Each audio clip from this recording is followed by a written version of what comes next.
郭志辉因为现在大家都说应该下台了，他去看灾，就现在有灾吗？好像比较没有什么灾了。那他上次你看哇，这穿皮鞋啊、西装裤啊，他现在去了，穿着运动衫然后呢说轻装去问候灾民那服装改变了那谢龙介说是为了保官做样子那郭志辉就反击你说我是解决问题的，我不是作秀的，我也不是为了保官位我是很低调看灾的那现在呢，内阁现在在传说有3个人会被换掉那包括郭志辉包括这个卫福部长，还有一个速发部长，其实速发谁大家都讲不出来，真的不知道。姓黄的我不管他姓什么，就是谁大家不知道叫不出来，怎么包括他了是不是因为什么打诈不利了等等那另外呢说这个黄国昌到南投推核三公投，那也有他们也认为说郭志辉要被断尾求生。当时大家对郭志辉还有点期待了，好歹是业界出来的嘛但是你基本上你业界本来是支持核电厂继续干那你郭志辉一进来以后就态度就变了，所以那你代表什么业界呢？什么传达业界心声呢？没有嘛那连吴思瑶都说他是不是改组的榜首他说希望是有感的调整，你不要调整半天是无感说郭志辉头他也受不了郭志辉，说民进党全党共识那另外呢，邱泰源卫福部长他说我不 care 了就是说人家说他当部长为了名为了利，他说我不 care 了那另外呢，还有卫福部的次长是说呢剿匪没有一次是成功的，所以把国民党这些都当成共匪，就罢免没罢成，当成共匪。所以他说他现在是兢兢业业为民众福祉拼搏。如果你这样，你就少讲那些政治性很高的话嘛。你讲那些干嘛呢？是为了保你的官位，对不对？为了让讨好上面，对不对？好，吕秀莲建议说赖清德应该持续党主席，应该组联合内阁。民众党说这是忠言，但是良药苦口，忠言逆耳其实最该被罢免的是赖清德道理很简单同样是去年1月13号选举嘛，就同一批选民就这2000万选民那40%支持你赖清德当了总统。那同样的这些选民也选了国民党这些委员那你凭什么罢免这些委员呢？那要罢免都罢只是因为赖清德有宪法保障，宪法要2/3立委通过才能弹劾或是公投。那现在民进党超过1/3嘛，所以不可能有2/3。所以本来要最该罢，你不相信？如果726或823，赖清德也列在被罢免的名单里面，保证罢掉。就像吴思瑶，如果当时是那个张克进不跑掉，不临阵脱逃，如果吴思瑶被罢，我保证你罢掉。那现在赖清德不能罢，那所以就卓荣泰出来那既然不能罢赖清德，你卓荣泰是赖清德任命的，那就卓荣泰应该内阁总辞，什么3个4个，根本就应该总辞。对。你726搞这么大团，全台湾为了你震动，那些候选人多惨一个很可怜比选举的还辛苦弄了半天，然后你大罢免大失败，说都没事就换一个林右昌这是搞什么换2-3个部长有责任政治是这样搞的吗？赖清德还讲说成功也不是成功，失败也不是失败，你讲是什么鬼话？那你总统当选也不是当选所以在这种情况，本来赖清德该被罢，赖清德罢不了他又在那边大拉坐在那个地方，那就卓荣泰总辞嘛，总辞才可以，什么换2个3个部长那另外呢，今天卓荣泰被媒体问到了说这个应该要效法阿扁小英谁也用一些蓝营的陈水扁那时候还用了唐飞做行政院长赖清德微笑不回应你，看看。拍摄有较慢来。见到灾民，先说拍摄，经济部长郭志辉变得好亲民。若有什么代志不要紧你若有想到啥需要政府做的，拢不要紧，刚指教一下。郭志辉16号突然低调，微服看在台南嘉义，有别之前看在 OOTD 西装皮鞋，这次休闲装加雨鞋，态度还跟着服装一起换。谢谢感谢大家全力以赴。和修缮工班寒暄，也深入灾民房屋。郭志辉似乎想撕大老板标签，但正值阁员异动前夕，被解读动机不单纯。既然要看灾，就光明正大。假如是为了保官位而下来，只是做个样子，这是不会得到赖总统的青睐的。赖政府声望重挫，卓内阁从上到下极力挽救。龙介委员，立贤啊，公益作秀啊，公博啊，他是很努力在看灾啊。我跟你讲，有高人指点。如果大家各方的见解不一，如果他是要被换掉那个人，他还需要去看灾吗？他还需要穿得这么朴素吗？我们坦白讲，我对赖总统有一点点理解。如果今天不是美国关税谈到这么差，是应该内阁总辞的，内阁要总辞的。就经过726以后啊。那内阁总辞，那关税谈得好，726大败，关税谈得差强人意，那恐怕就是郑丽君接了啦，重新组阁。好，所以有人讲说卓荣泰也不满意郭志辉。坦白讲，假如卓荣泰是内阁总辞，我敢确定留任的一定是郭志辉，留任的一定是郭志辉。各位不要忘了，有一个东进协会。这有将近100家要跟着台积电最后去投资，这些投资的谈判是谁要弄的？跟美国不是只有跟商务部你还要跟国土署就美国国土部就是这台湾人要去的人呢。当时台积电第一波是被他们的工会弄得多么惨呢？你谁要给他签证，就给我们这些工程师签证，那工会是出来闹到多凶啊，对不对？那还要他们的经济部，反正要跟几个部会谈。那难道没有设立一个第三单位吗？没有另外成立公司吗？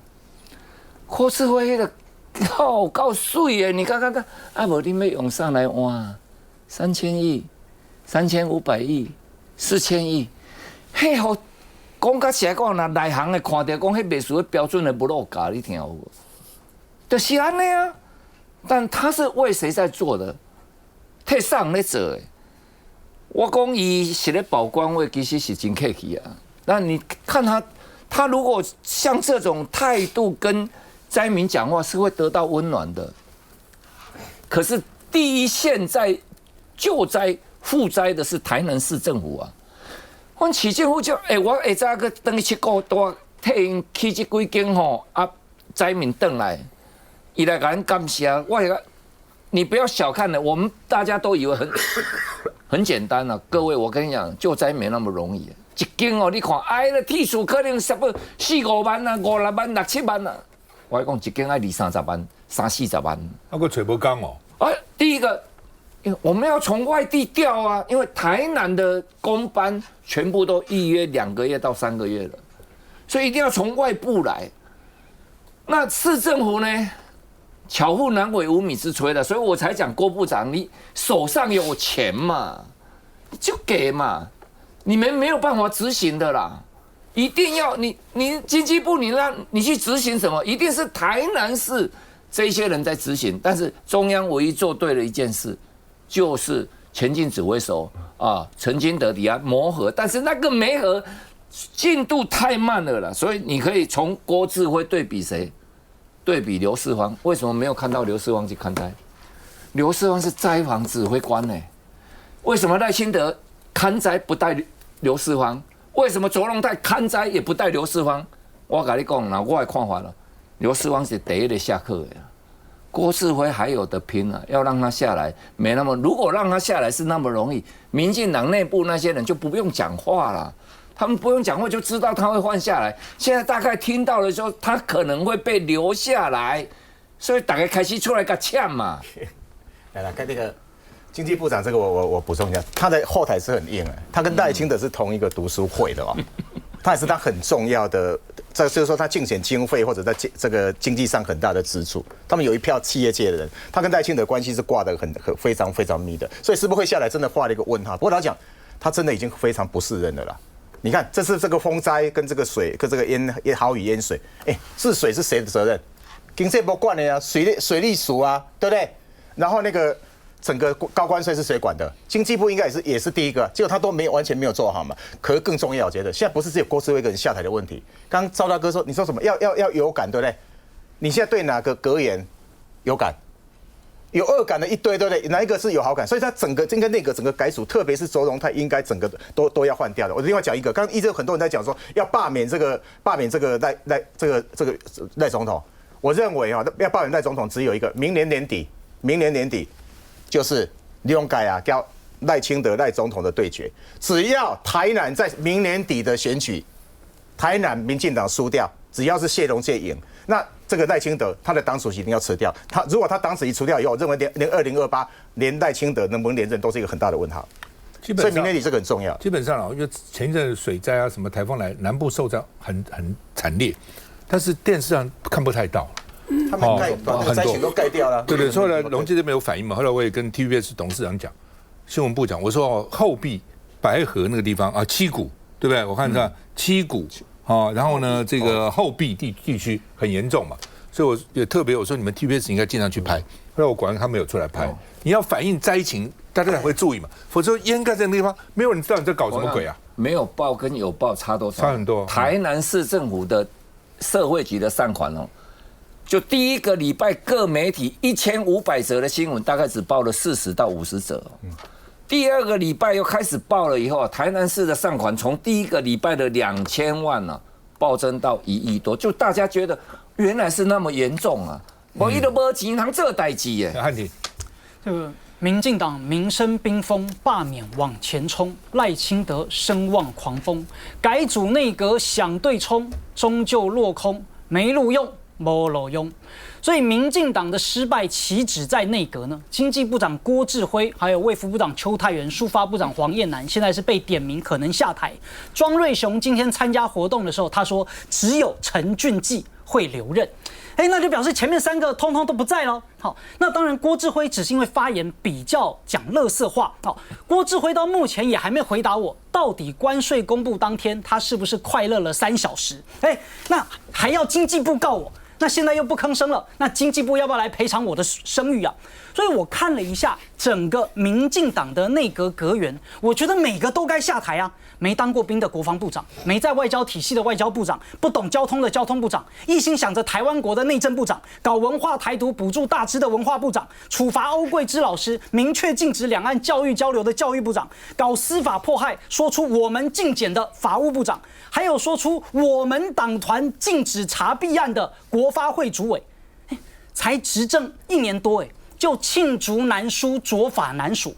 所以换了这些人，又真的比较好吗？能解决问题吗？因为大家都知道，罪魁祸首就是赖清德，就是卓荣泰嘛。没有把罪魁祸首给换掉，这些人换来换去也是换汤不换药。现在传闻啊，曾文生接经济部长，管碧玲争取教育部长，还有传闻陈金德或林明欣要来接内政部长。那当然了，我也想说，这个目前民进党不能总辞，可能也有他的一些道理。为什么？无人可用啊！以前蔡英文时代，如果任用的是 A 咖 B 咖，那现在赖清德任用的就是 C 咖了。如果再把 C 咖给换掉，难道换 D 咖上来吗？越换越糟，换曹兴诚吗？换巴炯跟闽南郎吗？还是要让沈伯洋当国防部长呢？所以不换糟糕，换了更糟糕。休息一下再回来。哎呦，你。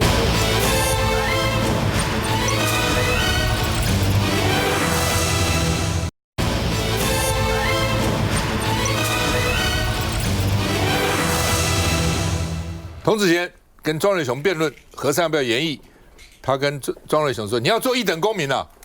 哦，那而且呢说呢，派系为了争绿电，他们打来打去，百姓变成2等公民哦。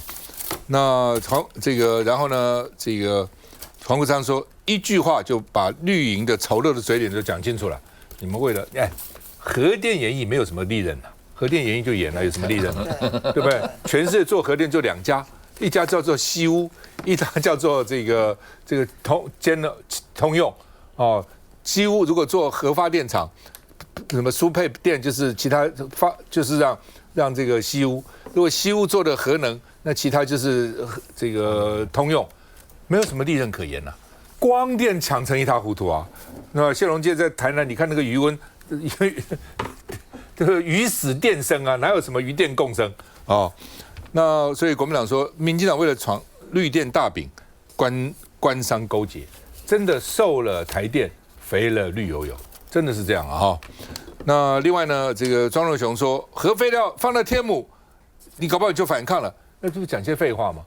核废料现在就放在现在核电厂的下面，全世界都是这样。你赖清德不是要抱美国大腿吗？那美国也是这样处理的、下面的湿事放不完的，旁边这个干事，全世界都是这样子啊。哦，那怎么放到天母？这是吵架了，这不是在辩论了嘛？哦，那另外呢，这个核三厂的退休经理是说，你们都说会变畸形，我也没变畸形，我就干了一辈子在核电厂，没有变畸形啊。那另外呢，说如果要重启，经费大概200-300亿啦，就可以让它核三就可以重启了啊。那核电是1度1块1啦，风电1度5块6块7块了，所以呢，童子贤说不会迟下就下台嘛，就这个账都算不好，对不对？你持家就要算啊，到底我这钱花多少，那我有多少收入，有多少支出，多少支出要多少收入。你这个这么简单，台电1年赔1000亿，为什么赔1000亿呢？就是赔了，然后你还要加税，或是要加电费，或是要补贴，都是纳税人的钱啊，所以呢，你会不会持家嘛？然后赖清德说，2030年以前要投入9000亿搞这个什么零排放，所以呢，民间要有4兆去投资，所以黄国昌笑本来就是这样啊，你一方面不搞什么火力发电什么在那边乱排放一通，一方面要什么零排要花9000亿，又要火力发电又要净零，怎么可能呢？不可能嘛！你核电没有，你绿电赶不上，就是火力啊，天然气也是火力啊，天然气要占1半以上啊，对不对？你煤啊、油啊都是火力啊，都会产生 PM2.5啊，多少而已啊。所以黄国昌说赖清德不要扯了，都是你了，我们来辩论但是呢，民进党根本不跟他辩嘛，所以他说你像山顶洞人一样，也不敢出来那另外呢，瑞士今天一个新的消息，瑞士从福岛核电以后呢，就不发新的核电厂的建设令，不发新执照，但是旧的可以继续使用。瑞士现在核电占它的20%，现在旧发电厂占它20%，那现在呢取消禁令，新的还可以继续盖。这东西就这样啊，你要与时俱进嘛。以前反核，很多人反核，福岛事件发生，我们也很担心啊。日本不担心吗？日本现在也开始核电可以用了，这没有办法，这是两害相权取其轻嘛，对不对？在这种情况之下，那不用怎么办呢？你现在中国大陆盖了几10座，南韩也盖，日本也盖，那你台湾光是比那个关税竞争啊，你工厂的成本这么增加，那也是要考虑的。AI 你不是要发展吗？要用大量电，你怎么办呢？我们看一下。什么叫2等公民？看看这个为了绿电这个发生开枪了，发生这个地方派系争夺。因为民进党立委庄瑞雄说核废料放屏东沦为2等公民，童子贤反击支持核3研议，包含前交通部长贺陈旦上百位学者专家联署力挺，但童子贤立场才被国民党做成动画拿来酸民进党。我是觉得很活泼啊哈。有一些朋友说，你被消遣了这样子了哈。我想民主社会，被消遣一下没有关系。另外一边反方，我讲啊，也可以拿《鬼灭之刃》来做梗一下啊。看我期待呢。来，凤琴，这件事其实当庄瑞雄会讲说核废料放在天母，然后2等公民啊等等之类的这些话的时候，就说明反核这件事情30年来没有任何的进步。对于呢真正的安全的问题，到现在为止，他们其实对于科学已经发展的状况，过去不知道，现在不知道，对未来更是不知道。核废料的处理，其实从设置核电厂的时候就已经考量得非常的清楚。第一波是湿式储存池，那这里面是用液体的，然后慢慢冷却它的温度。那这个湿式的储存池呢，大概都可以用40年到45年。你现在看核1厂、核2厂、核3厂都超过40年，其实他们的湿式储存厂都是刚刚好届临到快要放满了。然后接着呢，等到它冷却了几十年下来了之后，其实就是放到干式的储存厂，而干式的储存厂也在核电厂自己内部，然后可以放40年的时间，按照国际规格，至少可以用40年的时间。所以不管是湿式储存厂或者是干式储存厂，加起来它可以储存的时间超过80年的时间。好，这当然并不是最终处置。最终处置现在有2条路，一条路就是深度的掩埋它，这是其中一种。好，那但是我并不赞成这一种，因为现在国际最先进的一个做法是第4代的核电厂当中，其中有快中子反应炉，它的燃料棒使用的就是原本已经使用的燃料棒。那个燃料棒所使用到的辐射能量只有5%，剩下95%，它为什么那么高辐射？因为它有95%的能量都没有用到。那现在呢，就把它整改完了之后，就会变成第4代核电厂的燃料棒的来源。所以你可以说它是废料，如果你最终你要用废料来处理，那就是深层掩埋。那如果说你今天不是用这个深层掩埋，你要把它当成资源，那我们其实在40年之内，因为现在法国已经实验成功了嘛，中国大陆也实验成功了，俄罗斯也实验成功了，那美国现在比尔盖茨在主导的也是这方面的相关的这些进展。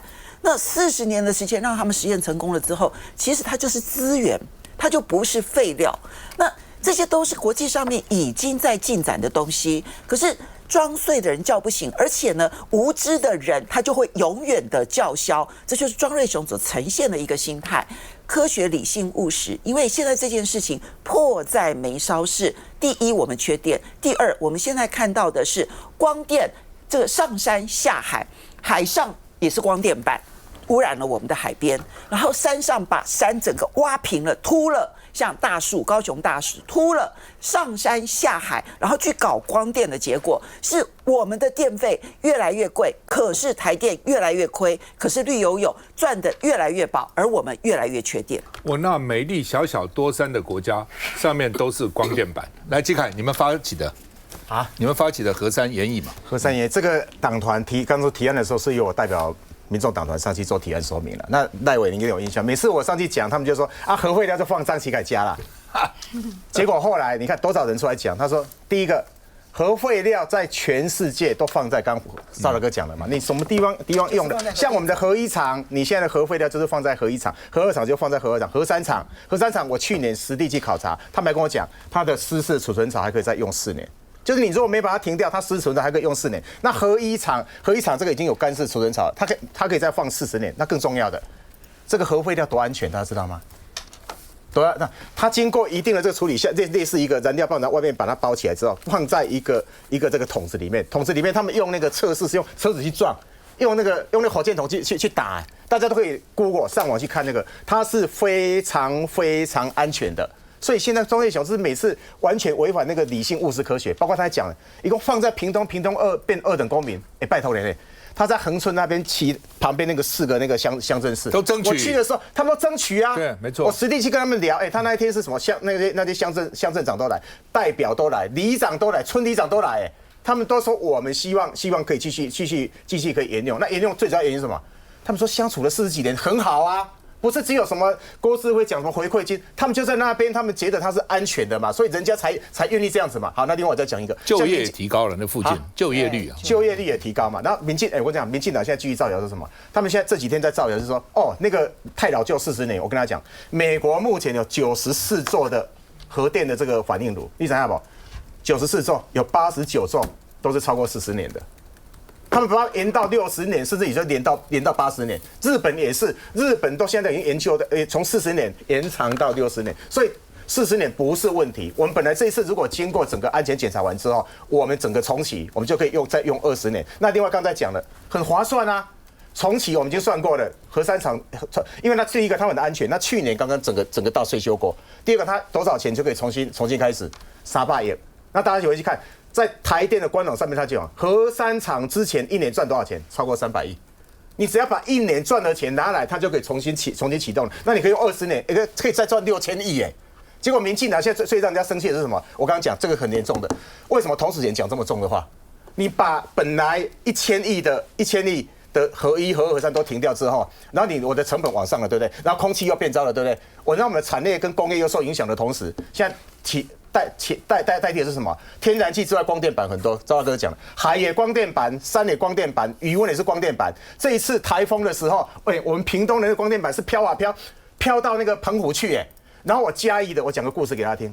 嘉义这边的这个志宏池上面的这个光电板受了很大的影响，其中有一个是布袋的新闻，它这个非常非常大的。经济部长也去，行政院长也去，结果知道吗？这个光电板的这个业者，云豹的子公司发包的时候他拿到的，然后后来他就卖给一个外国这个厂商，他们就讲说啊，我们就卖掉了，跟云豹没有关系，不要每次讲什么台电跌倒，什么云豹赚饱，结果我去查，这家外商公司的总经理是云豹的创办人之一，他们就这样挂在一起啊。所以他们外商整个外商，他虽然让外商来做，可是他跟云豹的关系都是非常非常密切。他是他云豹的创办人之一，他每次都这样，包括上次那个台盐绿能也是这样子。他每次去把它包下来，然后用国营事业或者用一个云豹很大的，然后拿到之后，所有的利润已经先进来了，然后后来他再转一手，可是他们的人都还在里面，然后他们现在就造成什么一个结果？黑道也进去，所以你看为什么有88枪，就是利润太高嘛。你一个光电，你去看印度跟中国大陆的一度。大概都是1块，最多1块2，我们卖到4块多5、6块都有，16块多。你看那个钱，那这个利润有多大？所以后来就是因为分配不均嘛，所以就是因为已经分好了，又有人要进来拿，所以才会开那个88枪嘛。所以童子贤才会这种生气啊！你搞到山野光电板、海野光电板、疑问的光电板，破坏整个国家的永续发展的同时，你的地方派系又进去，黑道又进去，这才变成2流的国家嘛。所以才说。瘦了台电，肥了绿油油嘛。真的。瑞士哈，它除了现在新的核电厂可以盖以外，它瑞士没有40年的限制呢。对啊，没错。瑞士的核电厂的只要是永久有效，你能 run 多久就 run 多久。法国系统就是没有时间限制，没有限制的哦。所以他刚刚讲300亿，对不对？你知道盖个新的电厂多少？核四那是好以前盖的哦，还不是现在盖3000亿。台电现在账上还挂着核四，不敢把它打消，打消台电就破产了，还挂在账上，懂得。会计人都知道，这你怎么厂都废了，怎么还挂在那边呢？还挂在那个地方，那也就是3000亿嘛。那现在新的要盖一个新的，没有5000亿、6000亿，我认为现在缺工缺料是下不来的。所以核三823大家投过了，对不对？300亿就好了，马上就。那么到底这次公投核三延议，民进党会不会听？很多人问我了，说我们这公投没有用啊，投半天。哎，我说这样子的哈，民进党如果真的执意不做，你也没办法了。哦，他就给你检查，给你慢慢拖，给你搞这个，找一堆理由嘛。但是这是第一个让民进党能够下台啊。民进党不是天天要公投吗？公投决定台湾的前途啊，2300万前途是公投决定啊。那么核电为什么不能决定呢？那现在讲的什么话呢？这是科学，公投也不能怎样。你讲的什么话？那台湾将来要不要独立？要不要公投？要不要公投？你不是说公投决定台湾的命运吗？所以公投第一个让民进党能够下车，第二个也是一种态度。全面的一种态度。如果公投都通过延议，你民进党还是不延议，那就民进党下台嘛，就这么简单嘛。接下来再回来。